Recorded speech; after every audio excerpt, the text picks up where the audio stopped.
ইনশাআল্লাহ।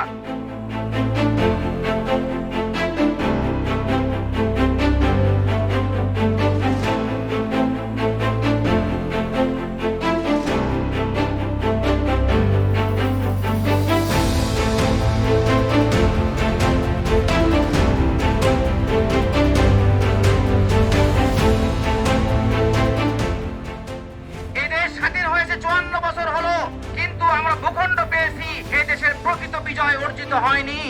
এই জন্য আজকের যে যুব র্যালি, এই যুব র্যালির মাধ্যমে বাংলাদেশ জামাত ইসলামী প্রকৃত দেশপ্রেমিকদের সাথে নিয়ে এই বার্তা দিতে চাচ্ছে যে আমরা প্রকৃত বিজয় অর্জন করতে চাই। থাকবে না সন্ত্রাস, থাকবে না চাঁদাবাজি, থাকবে না দখলবাজি। আমরা একটা নতুন দেশ, একটা মানবিক দেশ, একটি সুন্দর দেশ গড়তে